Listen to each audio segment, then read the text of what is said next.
Hey guys, what is up? It's AJ from Brock's Table here, and today we have a new video, and this time we're going to be taking a deeper dive into Nazem Kadri's free agency position. So right now we're a few weeks after the free agency period has started. Johnny Gaudreau signed with the Ohio Columbus Blue Jackets. Forsberg went back home, well, his old home, Nashville. And there really hasn't been too many crazy headlines. And the third best vote, in my opinion, in the whole free agency period is definitely Nazem Kadri. And he still hasn't been signed yet. So it's been a few weeks, like I said. A lot of people are saying he might go to the New York Islanders. Hello there, Noah.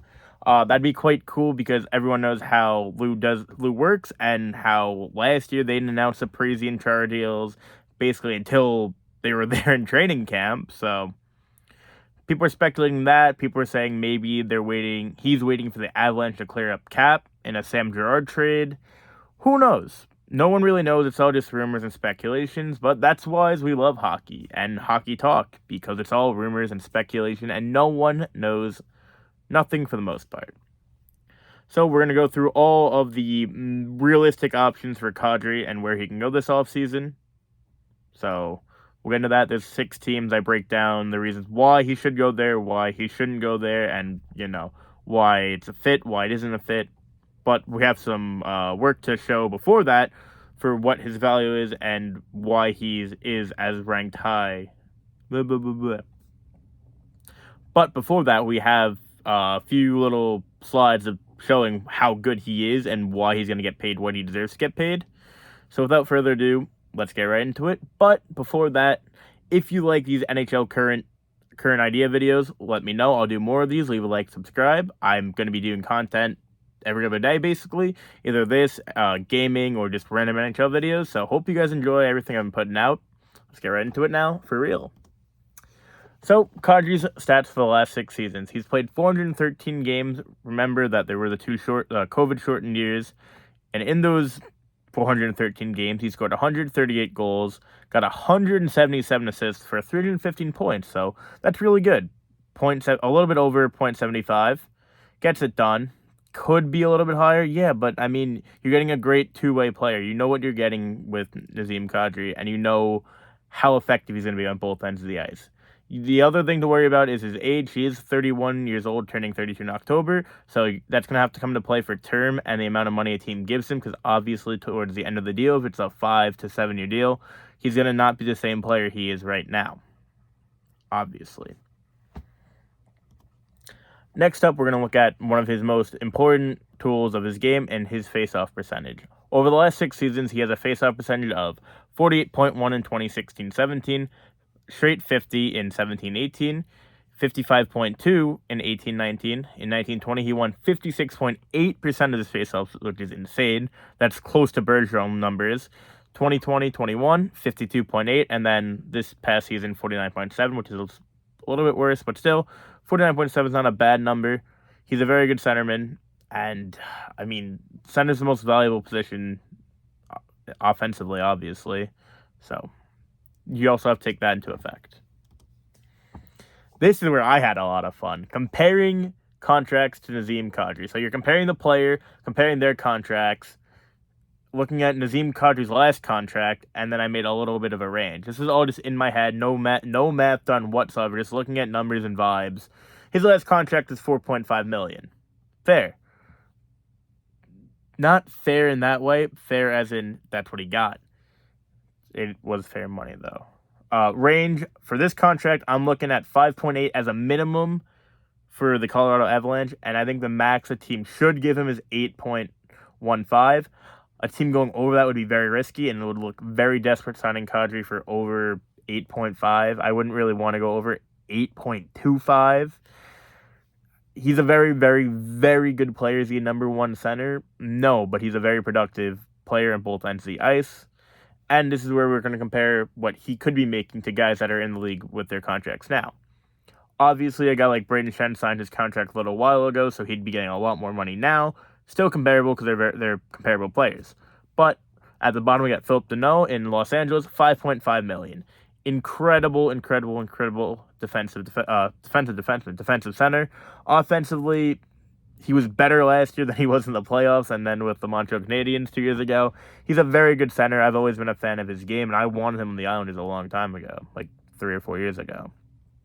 He gets $5.5 million, and he's very good. He's almost a Selke nominee every year, or top 10 to 12 Selke nominee. Sorry. Vincent Trocheck, who signed his contract this summer with the New York Rangers, gets $5.6 million. Kadri will be getting more than him. I don't think that's a hot take. So, yeah. Jordan Staal, the Carolina Hurricanes, gets $6 million per year. Fair. He is a captain there as well. He's been in the league for a while now. I can't even tell you how old he is. Probably, if he's older than 33, I wouldn't be shocked, but also he got in the league very quick with Pittsburgh. Braden Shen, $6.5 million. Undervalued contract. He signed it long term. Good for Braden Shen, good for the Blues. I believe that Kadri's perfectly in between Braden Shen and Ryan O'Reilly money. O'Reilly, 7.5. Another really good contract for what he does. I think if you put Kadri around $7 million, that's a perfect contract. No one would complain. Other guys that are a little bit higher than O'Reilly is Couturier at 7.75 and Nicholas Backstrom at 9.2. Backstrom's a different case, though, because he's a Washington Capital legend, and they were going to pay him fairly because he's been there forever with Ovi. I think that's fair. Now we're going to get to the fun stuff and look at the 6 potential suitors I have for Nazem Kadri. So the 2 very good fits, in my opinion, are the Red Wings and the Flames. Will he go there? I don't know. These 2 teams make sense for him to go there, and they could afford him, but will he go there? Does he fit their timeline? We'll get into it. In the Ducks and the Stars, and the can't afford but rumored, we have the Islanders and the Avalanche. The Islanders could afford him, but also can't. We'll get into that as well.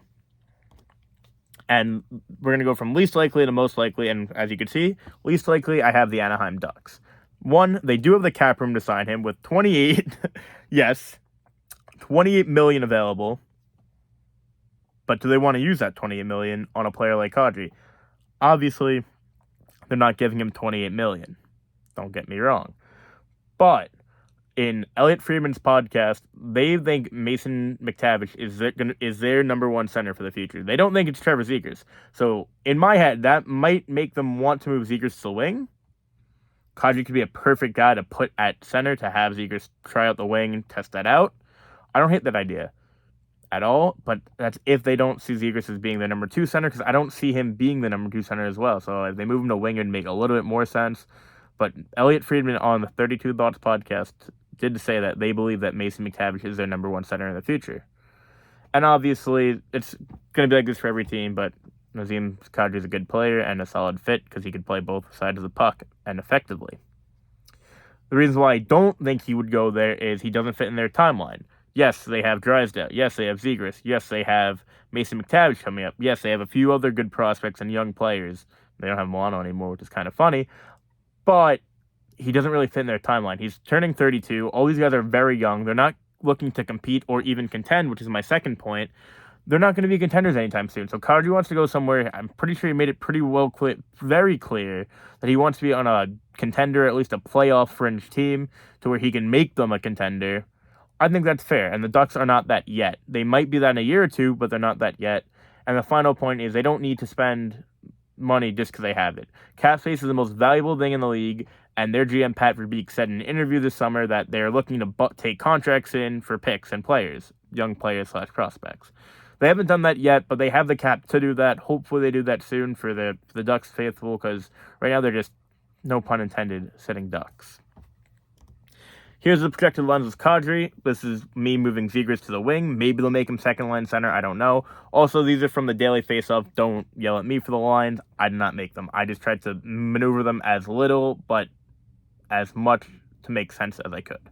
So we have Zegras, Kadri, Troy Terry, Mason McTavish on the wing, which doesn't go back to what Elliot was saying, but whatever.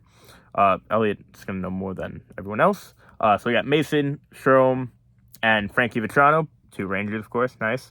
Maxime Comtois, Isaac Lunderstrom, and Jakob Silverberg on the third line. Then Derek Grant, Sam Carrick, and Henrique. I moved Henrique from the first line to the fourth line with the addition of Kadri.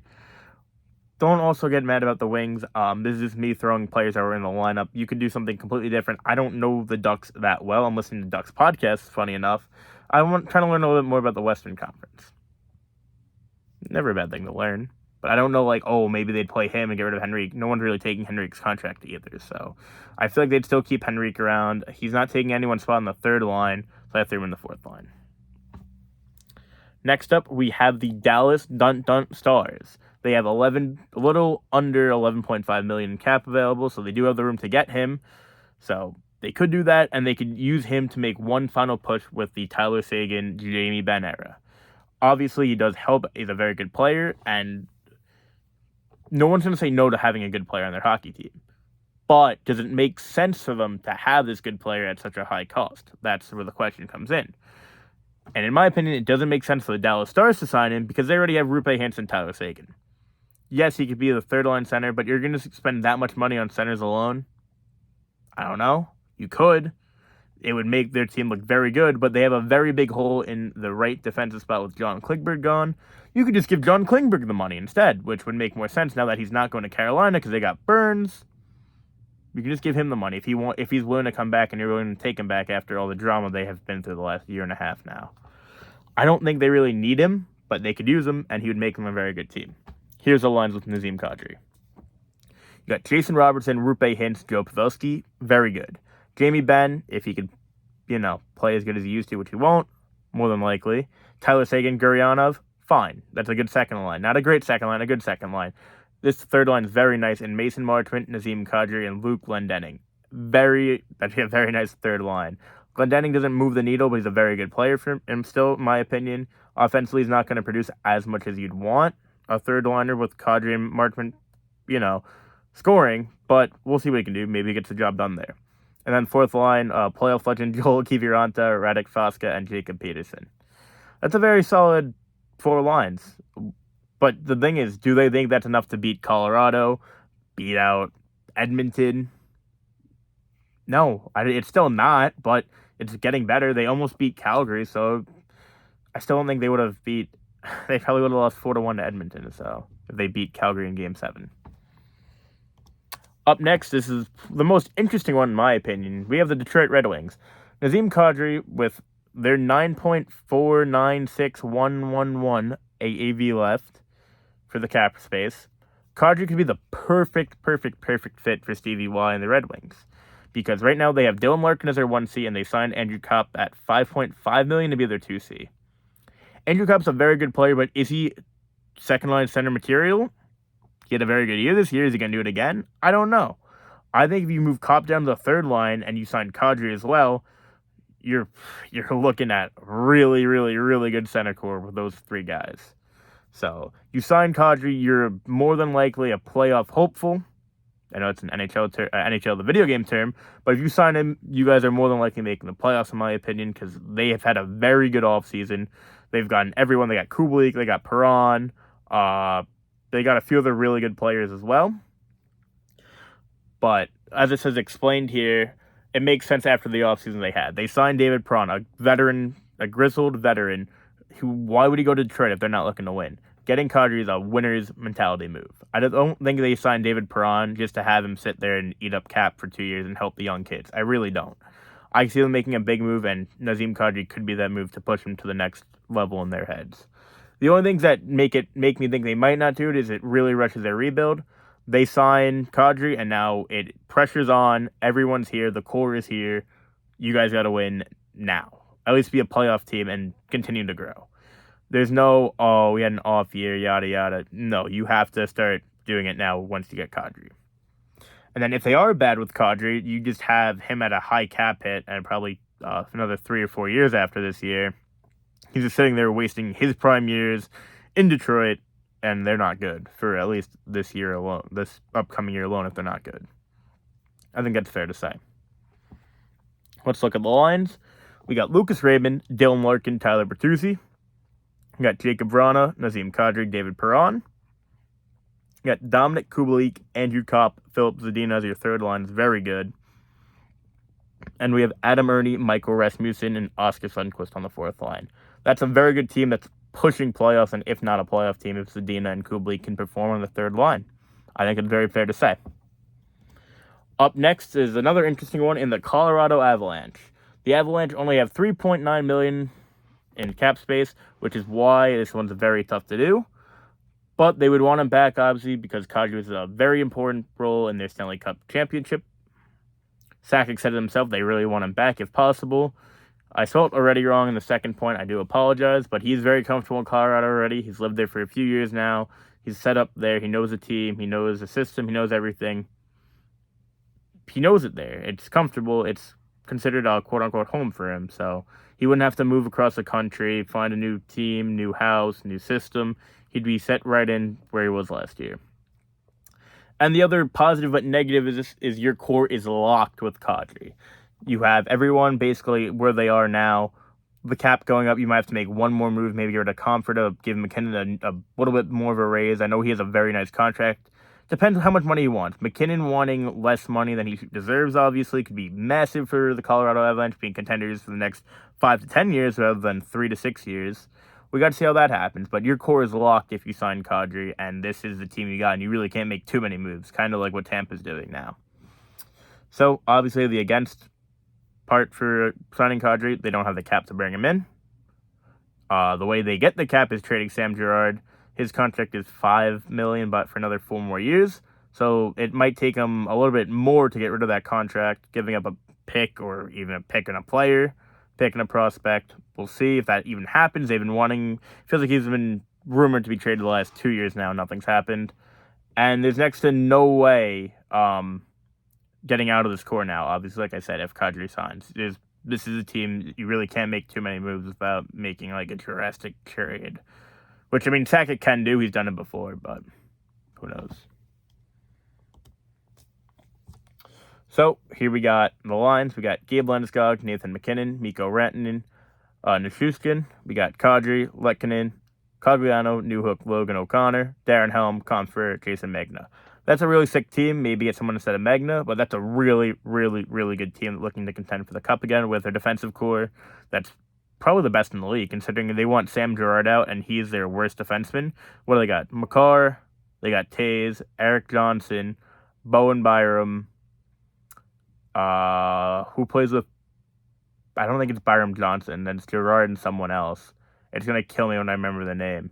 Whatever. For now, I'll probably put the name there. But very good defensive core. If Sam Girard's the quote-unquote biggest, most movable piece, that's saying something if he's their worst defenseman.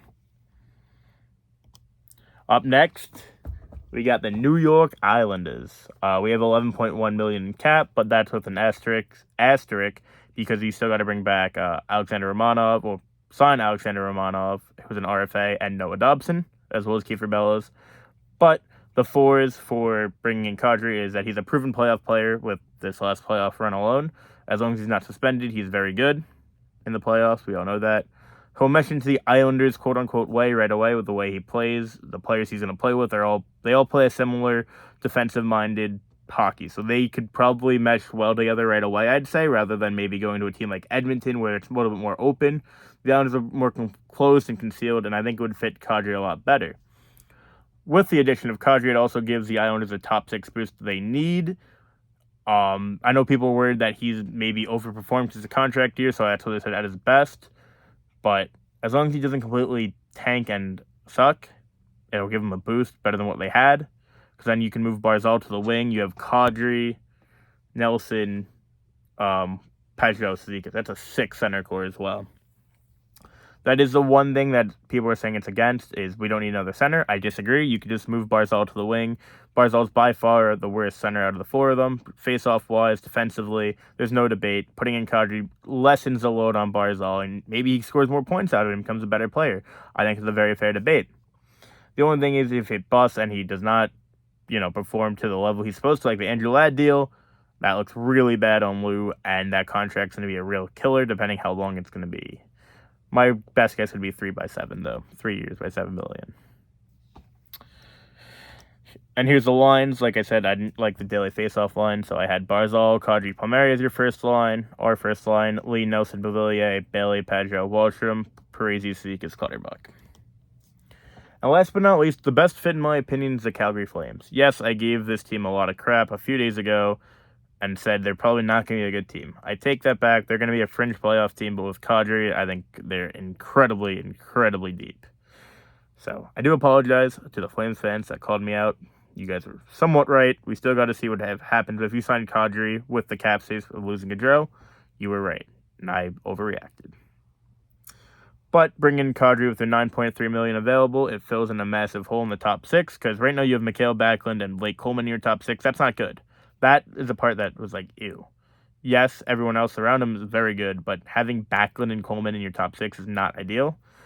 Like I said, it pushes Backlund down to the third line center, which is a lot more, doable spot for him. I'd much rather have Kadri as my second center than Mikhail Backlund. Not a hot take, I don't think, by anyone's means. Mikhail Backlund's good, don't get me wrong, not a 2C though.